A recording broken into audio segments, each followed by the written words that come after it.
My brothers and sisters, this is ODJ, Otis Drip Jones, MrDoItMan himself. And I would like to talk to you all about why I am armed while I protest.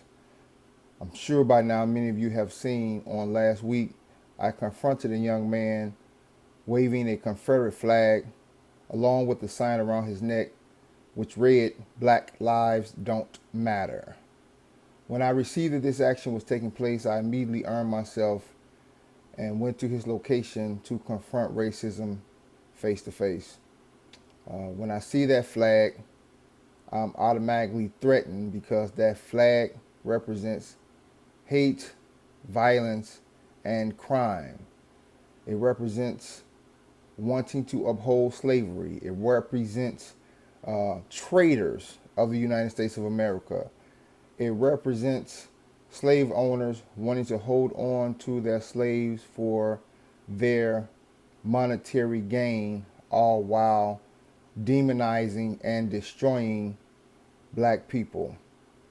So many people had taken pictures of me because I was armed with my rifle as well as my sidearm, which in my state, open carry is legal.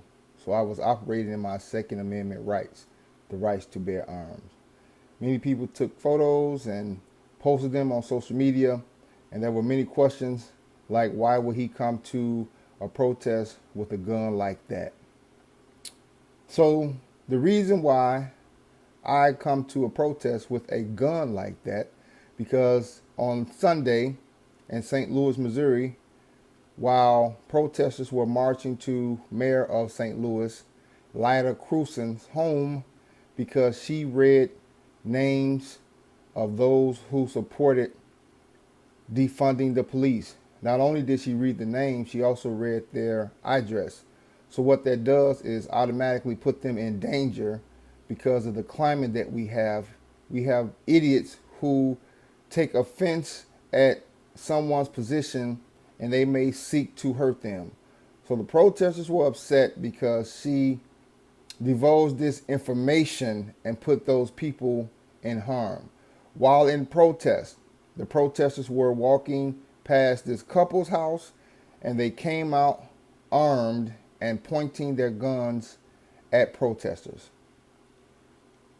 When someone points a gun at you, they are threatening your life and you are well in your right to defend yourself.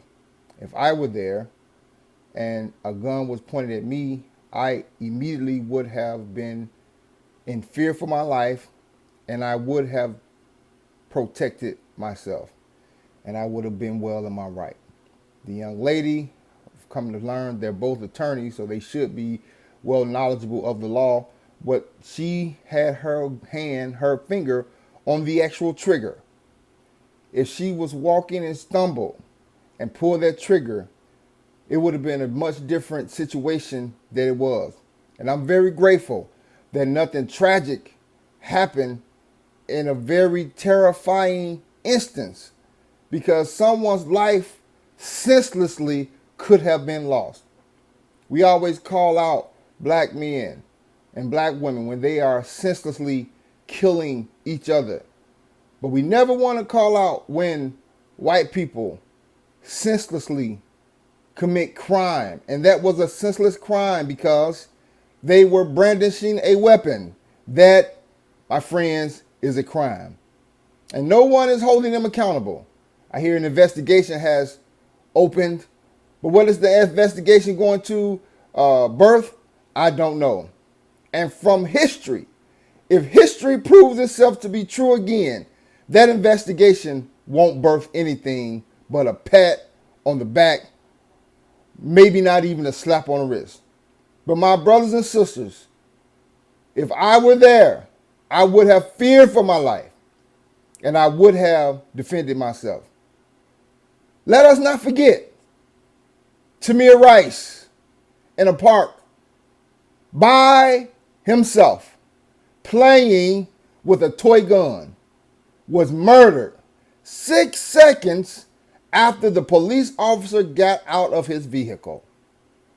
But two grown individuals, white, I may add you, point their gun at protesters who's walking past their property, point their lethal weapon and incite fear, and they're not held accountable.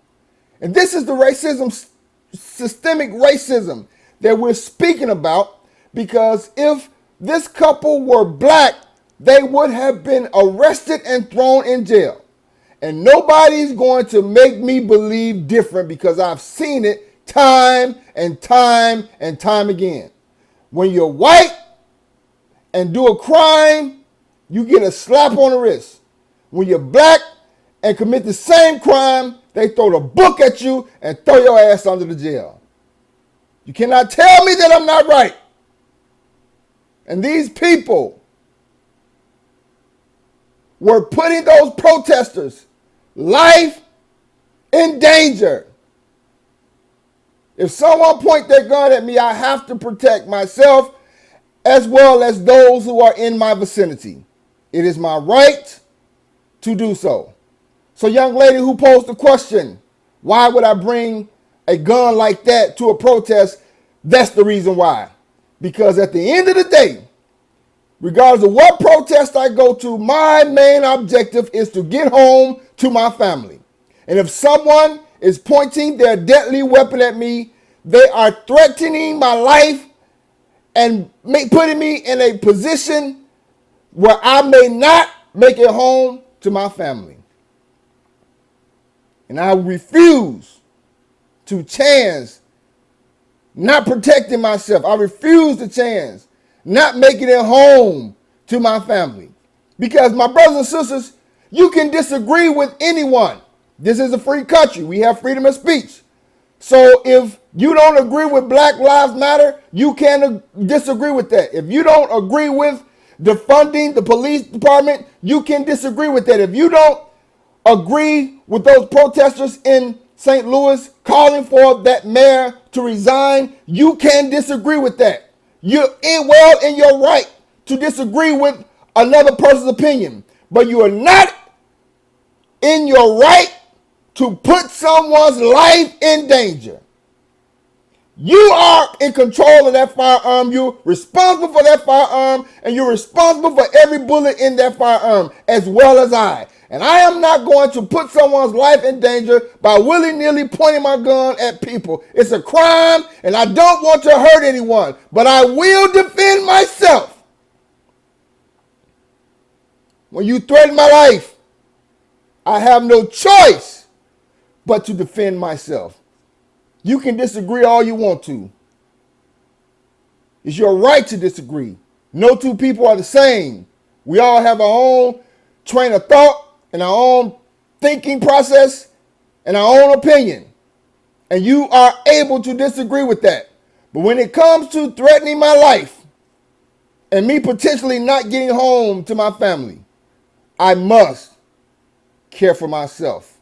This is ODJ, Otis Drip Jones, MrDoItMan himself.